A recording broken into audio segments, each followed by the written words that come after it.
Hi student. आज हम आप लोगों के सामने मराठों की राज व्यवस्था के बारे में बात करेंगे। मराठों की राज व्यवस्था के बारे में राज व्यवस्था के बारे में बात करेंगे।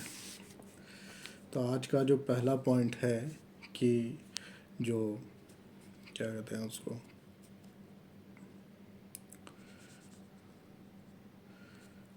शिवाजी के मंत्री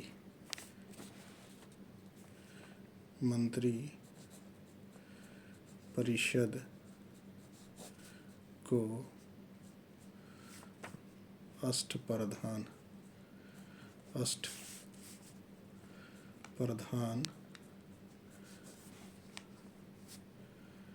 कहा जाता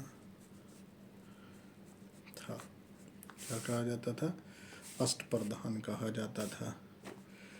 इसका प्रमुख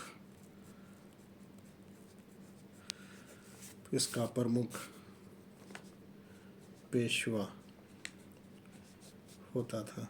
कौन होता था?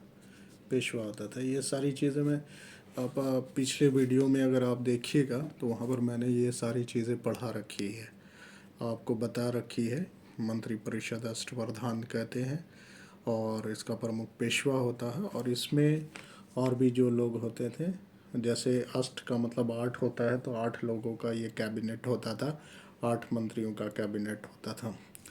तो एक तो मैंने बता दिया कि जो पेशवा होता था प्रधानमंत्री के समतुल्य होता था। दूसरा जिसको हम लोग कहते थे सरे नौबत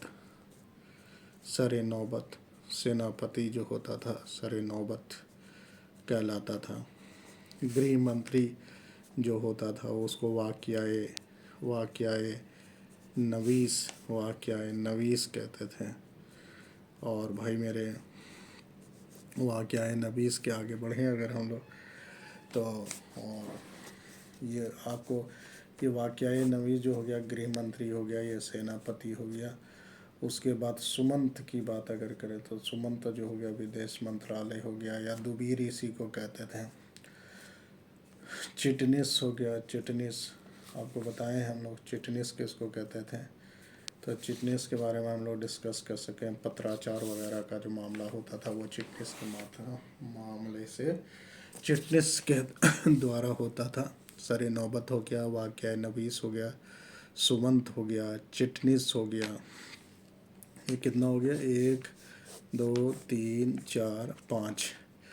उसके बाद हम लोग न्यायाधीश इसमें होता था। न्यायाधीश जिसको बोलते थे न्यायाधीश, पंडित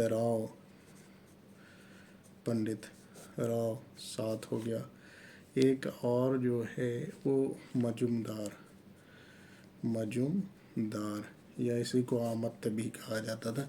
ये सारे पद थे, यानी 8 कैबिनेट में ये 8 पद थे। दूसरी पॉइंट पर अगर बात हम लोग करें तो हम कह सकते हैं कि शिवाजी ने जो अपने सेना को 3 भागों में बांटा था। शिवाजी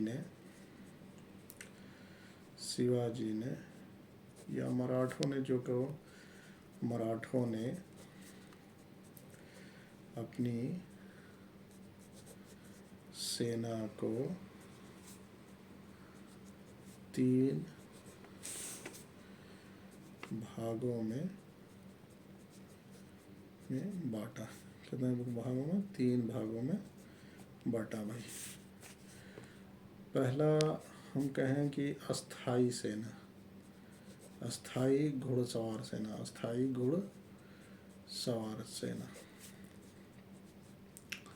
इसको पागा कहते थे। क्या कहते थे? पागा। और दूसरा था अस्थाई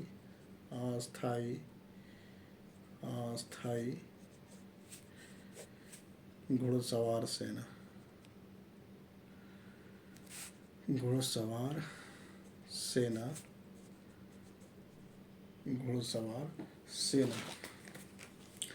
अस्थाई घुड़सवार सेना जो होते थे, घुड़सवार सेना सलाहदार कहा जाता था, सलाहदार होता था। और तीसरा जो है उसमें हम लोग कहते हैं कि भैया पैदल सेना, ये सेना को 3 भागों में बांट दिया। अच्छा, इनका जो दरबारी भाषा था, दरबारी भाषा शॉर्ट में लिख दे रहे हैं, दरबारी भाषा जो था इनका मराठी था। मराठों का दरबारी भाषा अगर आपसे पूछा जाएगा तो मराठी बोलिएगा। और चौथा पॉइंट पर अगर हम डिस्कस करें कि इनको जो तोपें जो दी थी, तोप कौन दिया था, तो अंग्रेज़ लोग दिया था इनको जो तोपें मिली थी, या शिवाजी को जो तोपें मिली थी वो अंग्रेज़ों ने दिया था। 5वां बात पर अगर हम लोग डिस्कस करें, और 5वां पॉइंट जो होगा वो क्या हो सकता है, मराठों के अंतर्गत जो क्षेत्र आते थे उन्हें 2 भागों में बांटा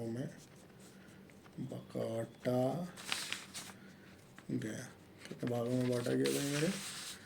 2 भागों में बांटा गया। पहला क्षेत्र जो था उसको स्वराज कहते थे, या मराठों का क्षेत्र था। इस पर कर नहीं लगता, कर यानी टैक्स नहीं लगता था, टैक्स नहीं लगता था। दूसरी बात अगर करें मुदलई, या इसको ही मुल्के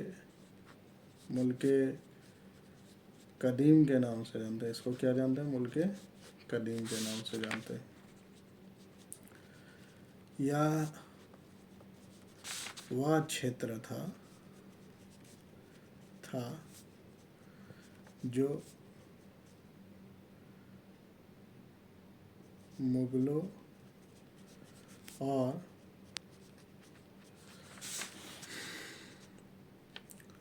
दक्कनी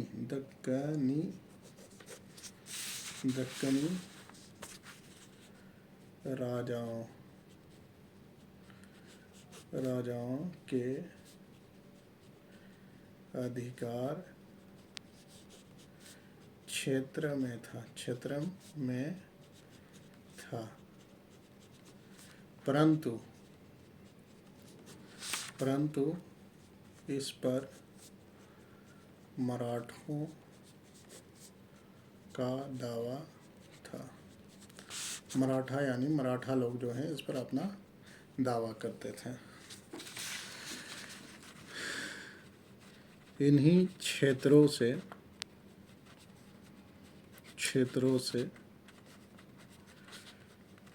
कर वसूला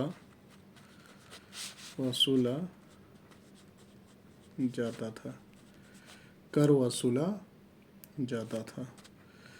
एक जो कर था उसको चौथ बोलते थे, और दूसरा जो कर था वो सरदेशमुखी था। सरदेशमुखी।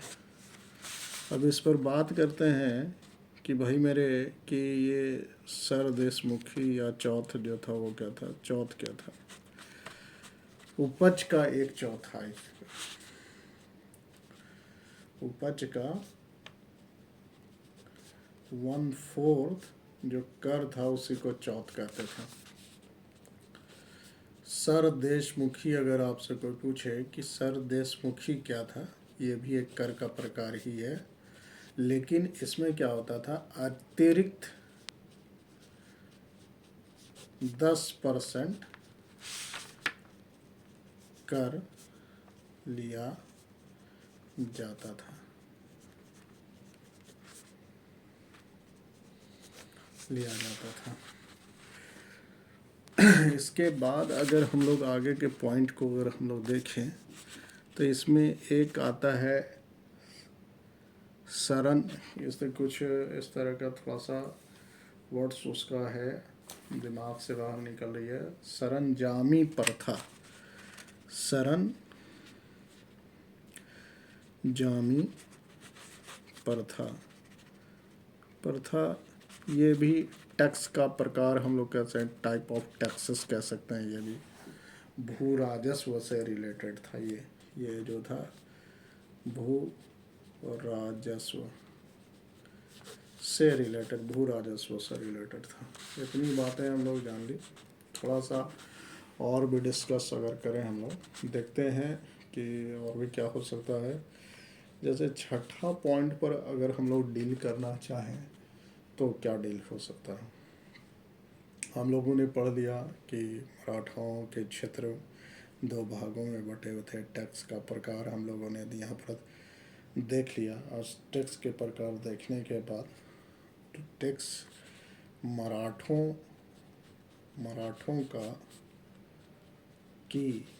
की कर व्यवस्था,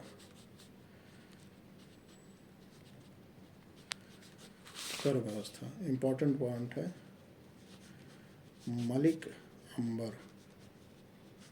अंबर की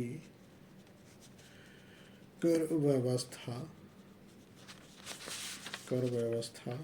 पर आधारित थी। क्या थी भैया मेरे? आधारित थी। मराठों की कर व्यवस्था मलिक अंबर की कर व्यवस्था पर आधारित थी।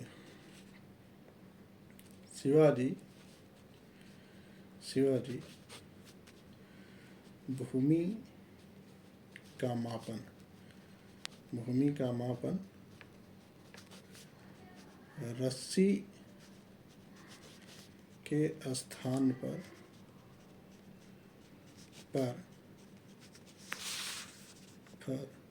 काठी से करने लगे। काठी से है ना, यानी कि शिवाजी जो है भूमि का मापन रस्सी के स्थान पर किससे से करने लगे भाई मेरे। तो आपसे पूछेगा तो काठी से, यानी लकड़ी। काठी का मतलब यहाँ पर लकड़ी से सेंस हम लोग लेते हैं,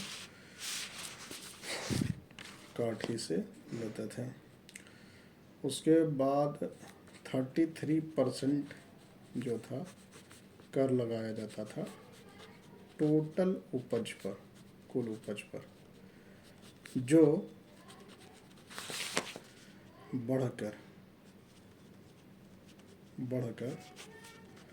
40% हो गए। एक लास्ट पॉइंट हम लोग डिस्कस करना चाहेंगे आज के टॉपिक में कि शिवाजी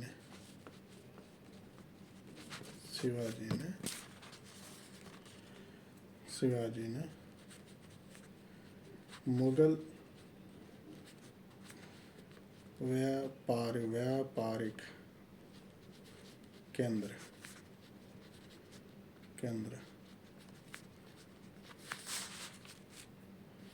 सूरत को 1664 और 1670 में लूटा। एक बार क्विक रिकैप करवा देते हैं हम आपको। देखिए, शिवाजी के मंत्री परिषद को अष्टप्रधान कहा जाता था। क्या कहते थे शिवाजी के? ये क्वेश्चन हमने बताया है कि आया हुआ है 69वीं वीपीएससी में। और इसका जो प्रमुख होता था वो पेशवा, सरेनौबत, बाक्यानिक्स, नवीस, सुमंत, चिटनिस, न्यायाधीश, पंडित राव मजूमदार वगैरह होता था। पिछले वीडियो में अगर आप जाइएगा तो उसको मैंने वहाँ पर डील किया हुआ है, आप देख लीजिए जा करके। और बार बार वीडियो को देखिए ताकि बातें समझ में आए। कई बार देखिए, जब बार बार आप किसी चीज़ को रिपीट कीजिएगा तो आपको वो चीज़ें याद हो जाएंगी। और बार बार देखिए और चैनल्स को सब्सक्राइब कीजिए, ज़्यादा से ज़्यादा लोगों तक फॉरवर्ड कीजिए, ताकि जो है कि सब्सक्राइब्स आप करते हैं तो हमें काम करने का जो है कि और मन करता है, और ज़्यादा वीडियो डालने का मन करता है।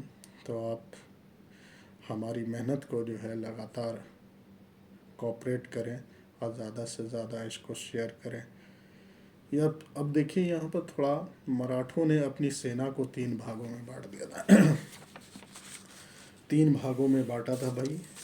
जो अस्थाई घुड़सवार सेना होती थी उसको पागा कहा जाता। अस्थाई घुड़सवार सेना को सलाहदार कहते थे, और पैदल सेना होती थी, 3 टाइप में।